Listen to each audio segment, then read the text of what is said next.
and like everything it takes, with the Oh, scheduling and yeah, it tends to be a lot of work. You get used to it. I try my best to sort of be, and as efficient as possible. But yeah, it could be sometimes it can be pretty hectic. Mhm. All right. I think we're ready to go here. Cool. Hold on.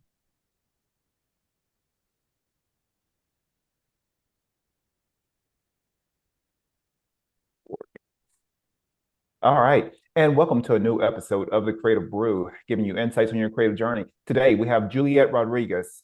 She is a brilliant artist, creator, and also works with the Oceanside Cultural District that's here in Oceanside. So really doing a lot to help the arts and culture here in Oceanside and then really magnify and uplift a lot of really diverse community of artists, musicians, creators, organizations that's here in Oceanside and the surrounding area.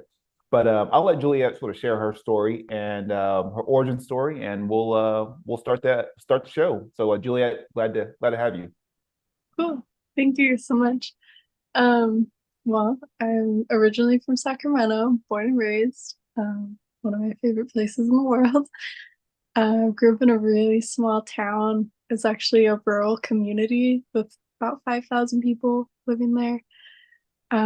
Moved to a little bit larger of a town, not getting too crazy with it, but about 20,000 people. And eventually moved to the city of Sacramento, more central, and kind of getting more involved in the arts there. And when I went to college, learning, oh my gosh, you know, there's money to be made in the arts and a lot more that you can do with it than, what I had seen growing up in a small community, which was not a whole lot. So, um, Yeah. yeah, that's where I started out. So do you enjoy it more in Oceanside? I know every town and city has its little quirks, but I didn't know if you enjoy it more like in the Sacramento area or down here in Oceanside. I wouldn't say more. There's kind of like they're different and special in their own ways, and Sacramento, being born and raised there, like it has this very special place in my heart. Yeah. But I'm learning to, love Oceanside. I've only been here since September and figuring out what's special about it, rather than, you know, it's just a beach town. I mean, I moved here and didn't know anything about it, and I was like, I'm moving to a beach town and I don't know what to expect, but yeah, I'm learning to love it. Oh yeah, good deal. Yeah, I've been here. It's been I guess 10 years now, and sort of originally from Tennessee, and yeah, it's still learning so much about the city, and yeah, I know the locals are they are really loyal to I love to that. the city, and I which is it's always a good thing. But yeah, definitely learned they love their local. They definitely want to support local, and so they do everything they can to sort of support and promote that, especially with the people that's been here in the area. So it's pretty cool. I know I just coming back, I usually go back and forth between my hometown and Tennessee and here, and it's definitely culturally is different. Mm. It's I think out here I can enjoy seeing different people. Back in Tennessee, you sort of see the same people Yeah. over and over, which is, I mean, sometimes it can be pretty cool, but it's yeah, it's just one of those where it's really close knit and sort of that sort of hometown community. Um, it's slower pace, so I Yeah. do enjoy it sometimes in the summertime. But yeah, like I said, I love the both dynamics of the city. Um, so right now, I mean, with the things you got going on, so tell me a little bit. I mean, so I know I'll see your work online, and I know you primarily into painting. I know you've done murals and other things, but I didn't know what your foundation was in art wise. Um, well, I think I've always done art in some capacity. I think I just never stopped, like when you're younger and you're kind of like doing the projects in class and stuff. And I just kept taking them home and doing them. And even in high school, like working with pencil and charcoal and just whatever I had available. Um, and then when I left college, I started painting a little bit more and getting familiar with it. And I absolutely hated it to begin with. Like I was not good at it at all. And I'm, very much a perfectionist. So if I am not good at it the first time, I might never pick it up again. But I persisted and I, revisited it every couple months until I felt confident with it. And yeah, I haven't put it down since. And about last year started kind of graduating into mentorship for murals and taking my work to a larger scale. And yeah. Oh, that's great. That's great. Yeah, I know. I'm primarily, I'm actually more of a pencil artist.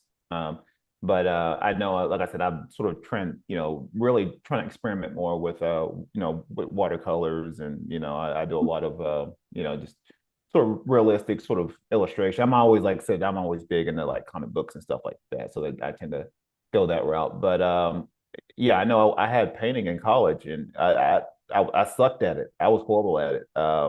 I didn't want to touch paint again. I hate it. I would rather work with pastels and watercolors and Mm. uh, things like that. But yeah, painting. It was oil painting. I had a hard time sort of figuring that out. Now it's sort of easy. I wouldn't say it's easy, but I mean, even with me doing like more digital painting, I sort of going back, I sort of understand the principles, but oil could be unforgiving. So Yeah. I was like, I don't even mess with that. I know some local creators that are really good with oil and that medium. I'm like, I can't do it, can't do it. So I leave that to the experts. So Me too. I mean, even with your, with your journey, you were, we'll piggyback. You were going back to where, you really trying to find ways of actually having a career in the arts.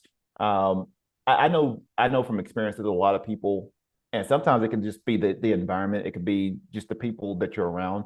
Um, Mm. there's a lot of people that they feel like, hey, you can't support yourself in the arts, or you feel like maybe there's a stigma to where like you know you're an incredible artist, but maybe you need to get a full-time job or something like that. What are your thoughts on that?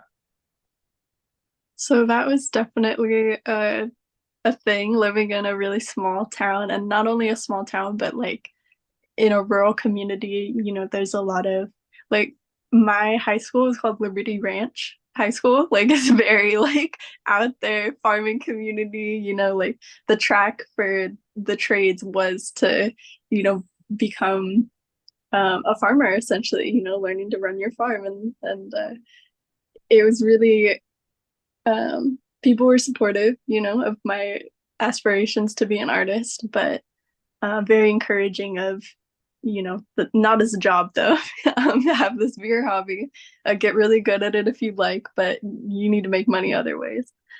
And I think when COVID happened, I was in college and um, it's such a like shaken time for people and Hmm. for me and thinking about like, nothing's really promised, like this whole college um, thing that I'm doing and all the work that I did to get into college and my application and how much money I'm spending on college, like it just full 180, and so it made me kind of question the value of it and if it was really what I wanted to do. And it's just like, you know what? If everything's on pause right now, maybe I'll just focus on my art. And that's what I did. So I started connecting with other artists that were kind of the same mind, and we kind of started applying for things. And yeah. Yeah, I know just from my experience, my mom, she was, a real incredible artist, and I sort of, you know, tell a lot of people like, hey, that's one of my first like art teachers. She showed me, how to create things like collages and really just being able to sort of be free to just create. Now, she didn't really have the avenue or even the knowledge or awareness to feel like, well, I could actually do this, Mhm. create a career out of this. She didn't know how to do that, but she gave me the framework to be able to to learn certain, use certain mediums, to be able to mix and match with different things. And so even with that, I mean, I know sometimes it could be hard to sort of, depending on the area you're in, you know what you only know what you know. I mean, it's just one of those where you may have the skills and talents, but you may be in a whole completely different, you may be in the wrong environment altogether. I do encourage. I mean, I actually got a message not too long ago on social media. Someone had sent me a message, and I think they saw some of my artwork, and they were like, they were glad I just kept going with it. There's a lot of people that they just stop. I think with people like you, you just I think you've been really persistent and enough to just keep going and to keep working on your craft. And I mean, I think that's something um that's I'd applaud it, because there's a lot of people that's really easy to sort of stop. You feel like, well, no one, I'm not getting any kind of traction. No one sees this, or maybe you're not, not maybe you're in a little bubble to where you just can't connect with people. Sometimes it can be a little hard trying to do all that True. by yourself.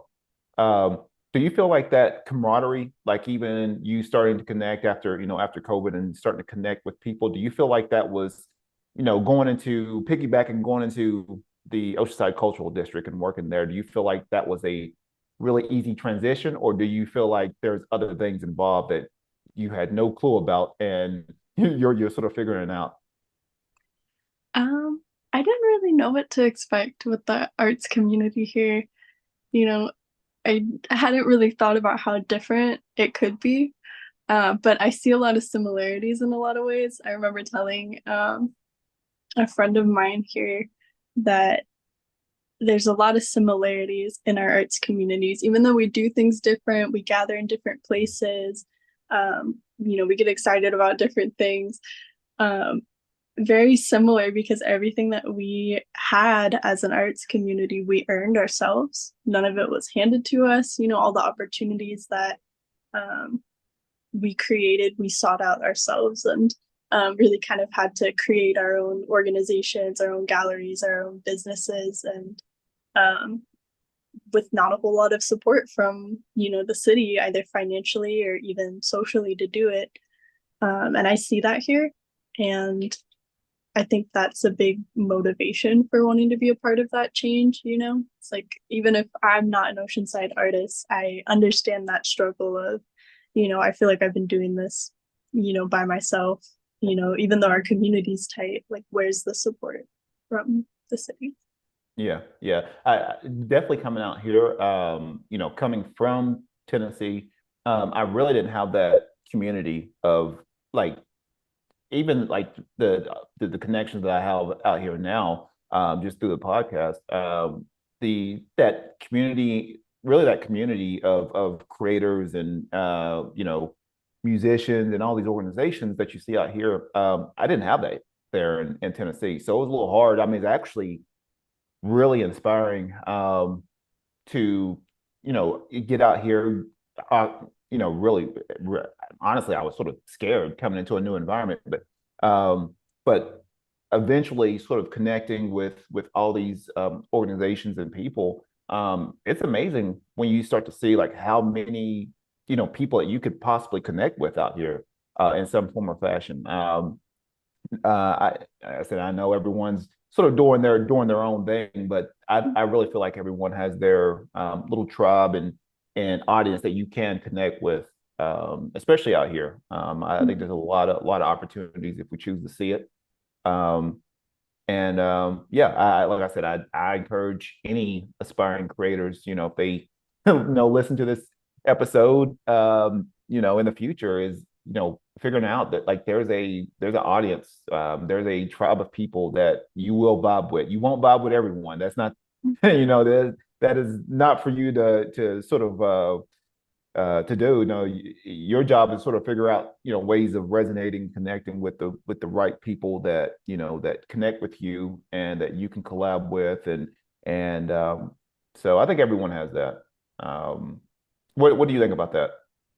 I think something I really admire and appreciate about Oceanside, it's like not every group of artists or creatives that spends time together or supports each other is in one medium.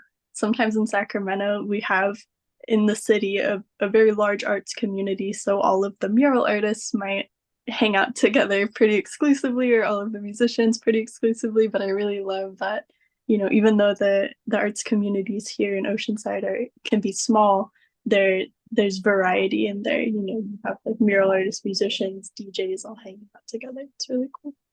Yeah. Wow, I didn't know. So all the so if they're all the muralists, all they all hang out in their own little clique there. Sometimes, yeah. Yeah, it is sort of weird because I know anytime that I go to an event or something like that, there's like a wide range of people doing different things. I mean, it's someone that's in, t-shirts, or someone that might be a, designer, or someone might be a muralist, someone might be, some kind of a watercolor artist. I mean, it's one of those where it's like just a whole wide range of, mix of people. So it's yeah, definitely cool to see.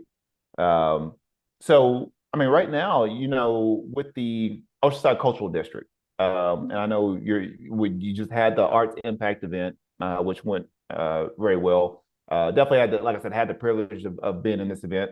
But what do you feel like? I mean, as far as future plans, or even the response from that, what do you feel like was the response from holding this event, and at the same time having some politicians, legislators seeing this firsthand. What was the response from that? I think there's a long way to go for sure. Um, but I do see the value in that event and some of the things that we're starting to do or kind of bringing attention to in the arts. Um, we know that they're there as artists. We're very well aware of, what's going on in the arts community and the opportunities that are available and how great we are, basically. But not everybody else knows that. Not everyone else is aware of that. And so I think that, us all getting together in one space and just existing, and doing what we do and, documenting our work and sharing our work and, your podcast and other podcasts, like, do a really great job of saying that we're here. And like the AEP6 study as well, we did an economic impact study where we, surveyed, we think collected like 800 surveys here in Oceanside to see, what is the monetary impact of the arts here in Oceanside, and that's a national study that we're a part of, and it's just something else we can use to say, hey, we need more support. We have all the things that other cities around us have, and um, so yeah, advocacy is a huge part of it, and advocacy for financial support, for programs, for um, just things that other cities have, like residencies and arts education in the schools, and a long ways to go, but getting the tools to say we have the whole package and let's do it, basically. Yeah. Why do you feel like that is? I mean, I know um, I'm coming from the standpoint of, especially, running a business, you have to think about, I'm on the creative side, and then another half is like I'm on the, the business and, marketing side. Um, and having to find that balance. Why do you think that is? To why, we feel like, especially with it being such a creative community, why do we have so much trouble being able to allocate, money for the arts and for the culture, for the arts and culture here? That's something I'm still trying to learn. um I think there's a long history of the government and politics here in Oceanside, and I've only seen such a like small part of it. So um But I think across the board in any city that's struggling with that and coming from a city that's, does not divert attention towards the arts, either just, the community at large or the government. I think from my perspective, within the government, those individuals not being exposed to the arts and appreciating and enjoying the arts as people, the arts, not recognizing the arts as a part of their daily life and how it impacts them. And I think kind of that like cross pollination at something like the arts event where they can see just how meaningful the arts are to others and it could be just as meaningful for you. I'm sorry that you didn't get enough craft time when you were in elementary school and it didn't carry forward into your future life, but we can revisit that. We have a lot to offer. And yeah, just saying that we're here and that you can get involved in the arts, come to our events, meet the artists, like I think it really encourages them to think about us when they're thinking about funding and other decisions. Yeah, yeah. I know I've been starting to research it a little bit more, just when I have time, and I have noticed that. I mean, I think the one of the proposals was the government, the state government cutting, a large amount of funding for the arts, which isn't great. I'm like I said, I'm a proponent, I'm an advocate for having arts in the schools, and I'm coming from a school to where we had, I was in advanced art. They really pushed a lot of the arts in my school, and so it's just one of those where it's it can be a little disheartening, Mhm. for them to cut something like that, because to me, I always see, if if we don't have the arts in the school, like I always sort of see it to where, like, you don't know where the next, like, genius, creator could come from. Like, one of those schools could have the next, you know great artist, but if they don't have the environment set up for them, I mean, for that kid, I mean, you just never know what they could turn out to be, or may not even reach their potential if they don't have the, access to the arts. Even going with art therapy. I mean, I know a lot of people have been starting to do art therapy now, even with the VA and military. I know, just doing volunteer work. Good friend of mine, Marcos. He does a lot of art therapy with humanity showers. They're Mhm. always got a lot of the homeless community doing artwork, and so it's like I said, I think with something like that, you cut out you cut out the arts. I mean, I think that's just, I really think that's a travesty, and I really think that what makes life beautiful is being able to express, who you are in whatever creative, manner or expression. It's and I do have, like I said, and we probably could go into another episode with, school and education and things like that. But it's just one of those where it's actually sort of weird with California, with the amount of creative output they put out here, that they're cutting the funding for that. It's really weird. So Exactly. And it's really, I don't know if this is like widely known, but as a cultural district, we're designated and grant funded by the California Arts Council. We're not, our budget doesn't come from the city of Oceanside. So it's not, tax dollars that are being spent for the cultural district's work. It's coming from the state. And now the state's budget is cut straight down the middle. So I don't know what the future is going to hold for the amount of funding we have. Like these initiatives, like the grant program, their residencies, and things like that, we want to be able to do. But just looking all the way up to the state, it's really, it is disheartening. yeah. Um,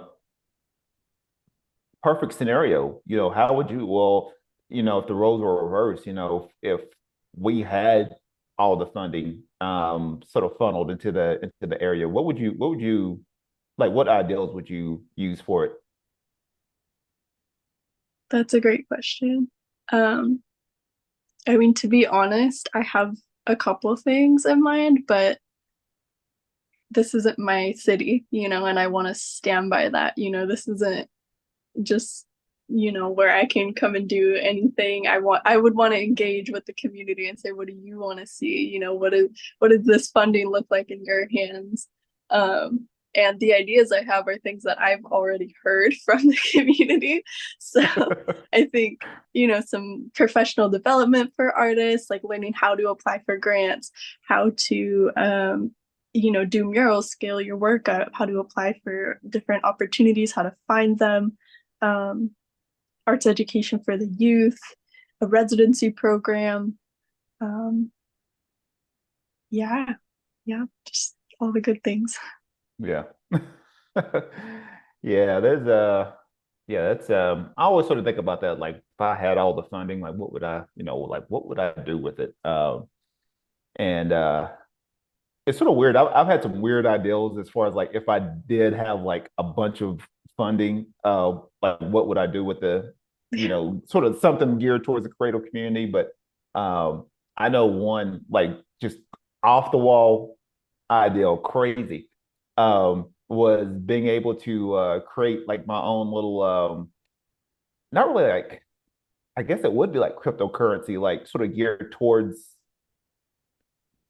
specifically towards like the Oceanside like creative community, like being able to use Mhm. that as currency for the creative community, and having it fully backed. It's sort of something weird, but I just sort of thought about that, like, what if I could allot, like, 2 or 3 grand for each, creator here, musicians, Yeah. creator organization here, and those just like, being able to do that and sort of backing that with some kind of like their like our own little currency, aside from the aside from the dollar. I don't know. That was just I'd been thinking about that. I was like, I don't know if that's even possible, but that was just my off the wall ideal. But That's awesome. I love that. I think funding is huge, like funding specifically for artists, like unrestricted dollars for artists, without all of these, like you have to have a specific project or program, just like here's your money, you're an artist, we respect and appreciate what you do. yeah. And I think that would be great to see, especially knowing that with the limited funding we had for the grant program, we received 72 applications, and with the budget we had, we were only able to award 18. So Oh there's wow. nearly 50 something, I'm bad at math, 50 something applications out there, projects that would have been really stellar for the community that didn't get funded because we simply didn't have the money to do it. Yeah. Yep. So, Wow. And I do applaud the grant winners. Is that really really great? Because I know that grant was like the what you I know you were telling me the first time in like 10 years that we've actually had funding for something like that. So it's really great for the ones that won it. They like I said they got the opportunity to sort of fund their organization or things that they're projects that they're working on. So that's great. Um, so right now, I mean, what's inspiring you right now? um, I think, well, for my creative work or for like my job. It could be either or both or just anything in general, like just something that that piques your interest, like something like, wow, it's actually pretty amazing. Um, I think something that's inspiring my work, and it's taken like a really weird turn. This is like my most recent piece, and it's very like abstract. And um, I started painting. I was like, I want to get my hands on the materials. Like, I feel like for some reason today I need to touch the materials. And so this is a finger painting that I did, and I think something that really inspired this piece, as opposed to some of my more like representational work or like stuff that's like planned out like that, Yeah. um, is kind of feeling disconnected from art in a way, like this kind of advocacy work takes a lot of like mental energy. Hmm.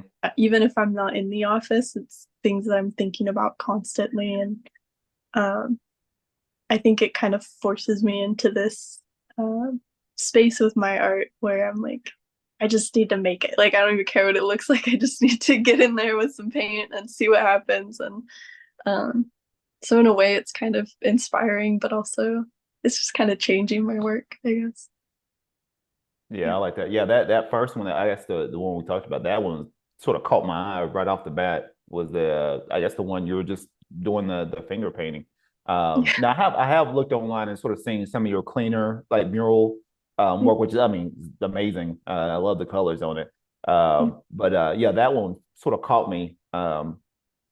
Just whenever we got this video started, I was like, wow, that one looks pretty cool. So yeah, yeah, I definitely yeah, running a business, I do. I have a lot of those moments to where like I just want to like switch to something like pencil and paper and Mhm. just draw and create something. A lot of times I'm always doing a lot of digital work, but even doing like the coffee cups and stuff like that. That's just for me. That's a way of like getting sort of disconnecting and just working on a weird surface and making Yeah. it work. So that's been almost a healthy little experiment for me, sort of seeing what I can do and really trying to push what I can actually do with that sort of medium. So it's actually pretty cool.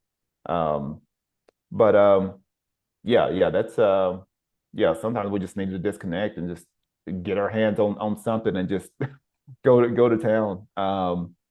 So creative tips. What is some creative tips or tips for our audience? Um, just centering your practice, amongst like all the things that happen in life, especially as we get older, like all these different commitments we have, and, to your health and to relationships, your job, like finding ways to ground your creative practice in that and not lose sight of you being a creative. And it's very easy to do so, especially in our society where it's often treated as a hobby or, not a priority. You kind of have to do that work yourself and just don't forget it. Don't get lost in the mix. Yeah, yeah, I know used to that's a great tip because I know used to just years ago I used to sort of feel like I had to separate everything. I had to separate my work, my business from my actual creative pursuits or just anything that I'm creating or if I'm coaching or training, I keep that separate from everything else. And now the more that I talk with people like you and the more that I get a lot of insights and knowledge from people, the more I start to see everything as just art. It's still, it's just I'm expressing it in a different creative manner. But even when I cook, like I love like I, I'll I'll make all these recipes, but I never like everything's different. So if I had to like replicate a recipe, like it would Mhm. be like another, I may add some extra seasoning or I may add something else to it. But for me, that's like a creative expression of like mixing and matching and like seeing what works. I by no means I am like some, you know, five, 3-star, Michelin, chef or anything, but it's just one of those to where like getting different ingredients and like Mhm. making it work. That's to me, that's creativity. I mean, even my mom, she was, being a single parent, like being able to make it work with two boys. Um, Mhm.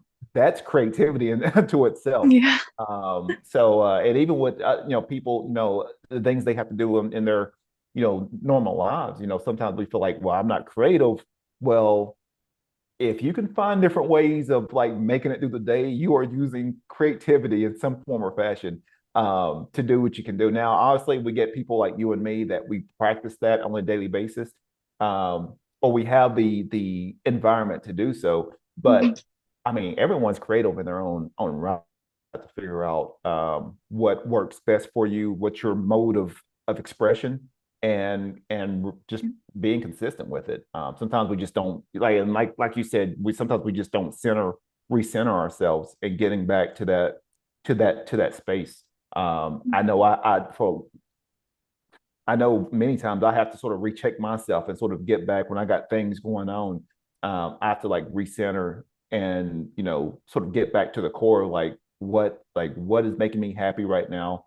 Um, you know, being able to just create something and not feel like I have to be perfect with the end result. Um, so yeah, that's a great tip. And that's something I know I have to recheck myself on a lot of times is just recentering myself in those situations. I think Um, sometimes as an artist, like I think about how that is kind of always yelling in the background, like you need to recenter yourself through your art. You need to get back to your art. And sometimes I wonder um about non-creatives or people that don't consider themselves to be creative. Like where does that come into play? And do they have that voice in them that says this is the answer? Recentering yourself in creativity is one of the reasons that you're feeling off balance.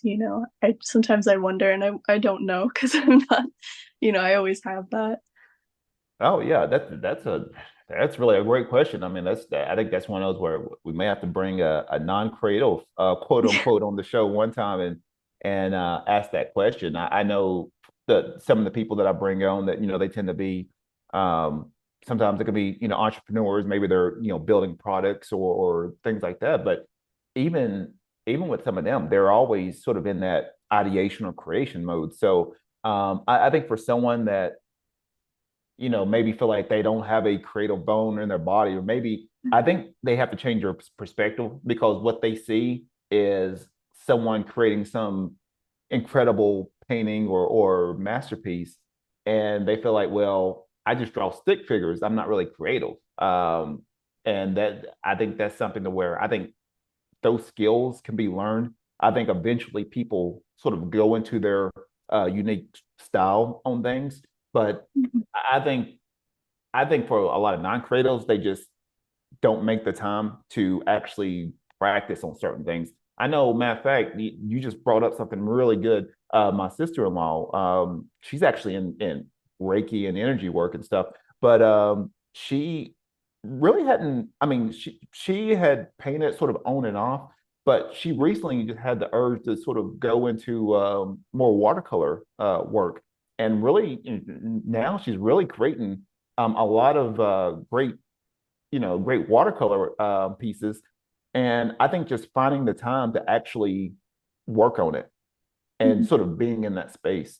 Um, I think I've seen it with even with matter of fact, another story. I've seen it with just going back to humanity showers, and I'll watch people homeless, individuals go in there and just create amazing paintings, and I'm like, that was already in them. They just didn't have the Mhm. environment to. The environment was, they don't have the environment to be able to um, be consistent with it. They only, they can create what they can create. Maybe they're there. That's the only time they can actually make something, which gives them joy. But at the same time, too, like, they really don't have that consistent space to feel like they can be centered and be safe and they can create. They just don't have that. But from what I've seen before, I mean, I think just finding the space to just be able to sit down and you said center yourself and be able to just enjoy the process of creating.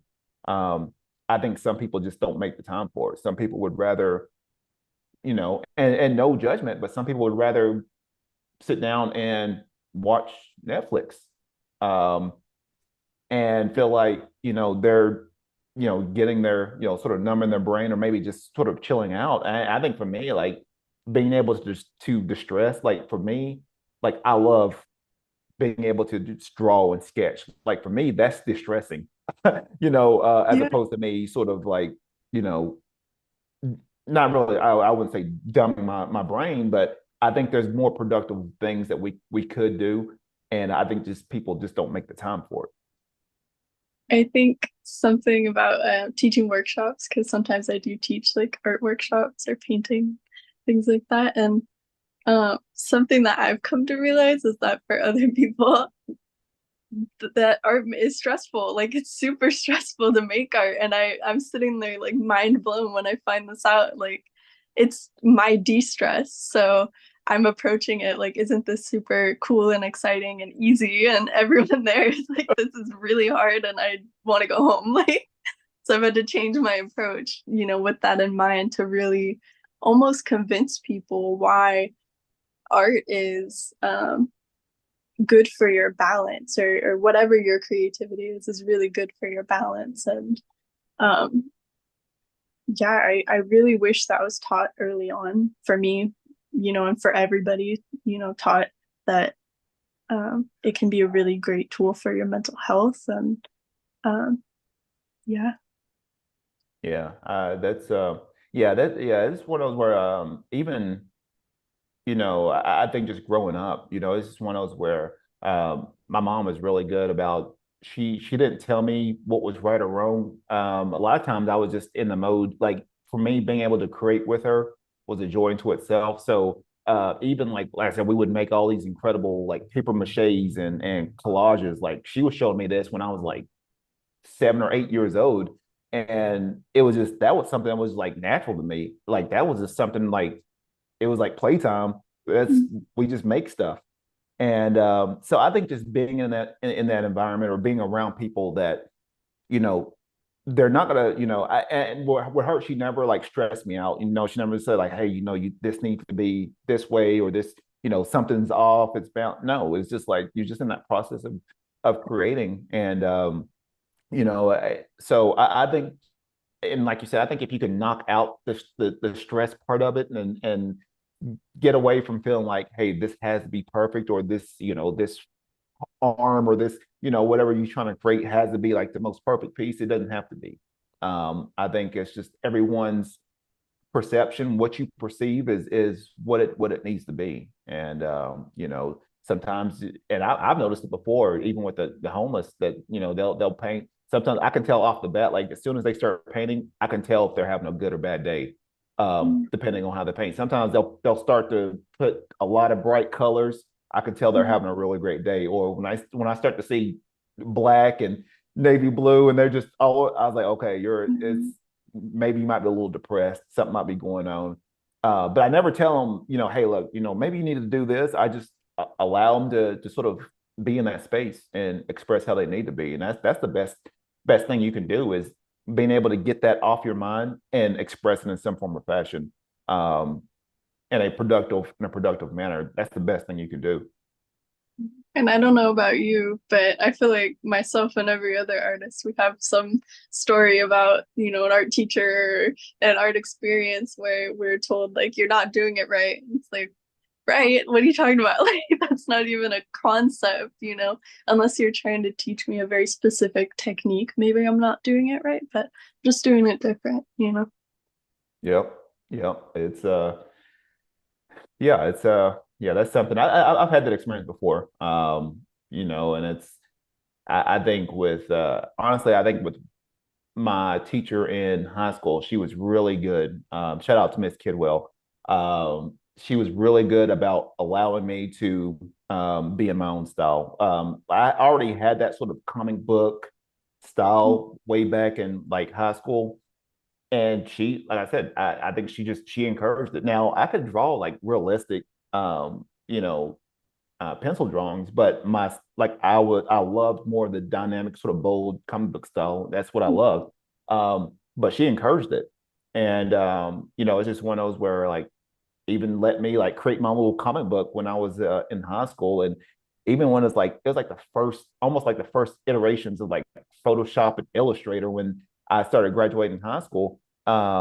Like she let me like test it out and try it out and see what works. And so I think it's just one of those like having those teachers that they, you want to teach them the foundations, but then sooner or later let them sort of go off into their own style. And so that's what I'm big on. Show them the foundations and then let them express, however they need to be, because everyone's going to be different. True. So before we get off here, like I said, this is a pretty cool conversation. It's not a, this is probably the first episode in a while like we've got to talk about art. I've been starting to bring out some local creators, and we've been talking about their artwork and even a little bit with AI a little bit. But I know it's always refreshing for me to be able to, conversate with a fellow creator and someone that's here in Oceanside that's really trying to help bring awareness to being able to for creators to have a sustainable career. And I do think that's possible. And hopefully, like I said, I don't think this show is, I'm not on the, political side of things, but I do keep aware of what's going on, and I do hope that they allocate more funding for the arts because we do need it. So before we sign off, what are some words of wisdom that you can share with our audience? Ooh, I didn't know you were gonna ask me that. Oh, okay. So yeah, just yeah, Mm, anything that's on your mind that you feel like would resonate with people when they listen to this episode, or in the future, like what's something that maybe something that that you've heard or something that's hit you recently that you feel like, well, I think this is a really good learning lesson. mm. Just keep your head up, trust your intuition, you know, don't get lost in imposter syndrome. You know what you're doing, you know better yourself better than anybody else. And yeah. I like that. I like that. Short and sweet. Um, no, I mean, yeah, it's just one of those. Sometimes it's and I ask that for everyone because I do feel like everyone has that inner wisdom that they need to share. Mhm. Sometimes they just don't have the space to share it. So I do encourage that. And yeah, sometimes the the more simple answers are usually the most profound. And I think just being able to keep your head up. I mean, sometimes it can be hard. There's sometimes it could be people that that feel like I know with depression and mental health, it's really huge, and especially in the creative community, being able to sort of stop, take a breath, um, understand what you could be in gratitude for. Understand that you take it day by day. Um, understand that you have an amazing talent and gift to share. You just, like I said, just find ways of getting around the people that's going to help empower you and support you, and yeah, keep your head up. I mean, that's the only thing you can do. It's really easy to sort of look down at your phone and sort of see what everyone else is doing and say, "Wow, I wish I could get there." Um, no, you need to look up, be in gratitude for the things that you do have. Understand that it will get better um, if you allow it, and keep creating and just keep expressing. That's the only thing you can do. Um, so it's been a great show, great episode. Thank you, Juliet. Thank This you. this episode is brought to you by some of my great sponsors. I'm actually drinking a Create What You Love coffee mug right now. Those are at the Studio Ace Art Shop. So quick shout out to them.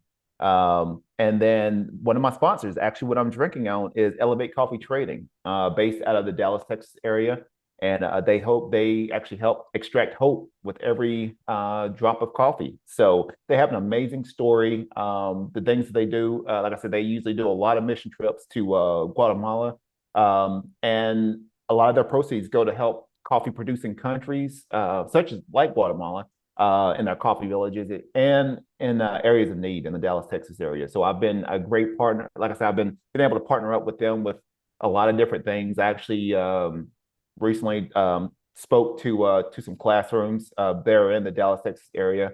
And so it's always cool, like sort of sharing my story and really hopefully helping aspiring young creators. So you can check them out at elevatecoffeetrading.com.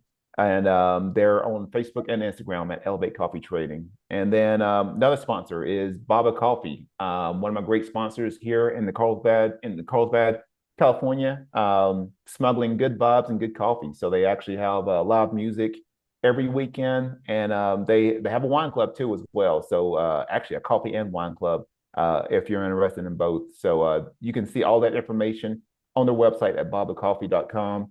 And then All Skill No Luck. They actually create American-made flannel and accessories and merchandise based out of Oceanside, California. Another great sponsor. Love their vision, love the mission behind it, and you can check them out at allskillnoluck.com. So those are my sponsors for today, and as always, thank you, Juliet, for coming on. If you want to, oh, also too, where can people get in touch with you? What's the best way to connect with you? My Instagram is Juliet underscore Elise underscore. And then I also run the Oceanside Cultural District page. So if you have local events going on or just want to chat, you can find me there. My office is also at the Oceanside Public Library downtown. If you ever want to chat, I'm always open to talking with artists. That's great. That's great. Hey, once again, this is me, this is Juliet, and this is the Creative Brew. Be creative, stay inspired.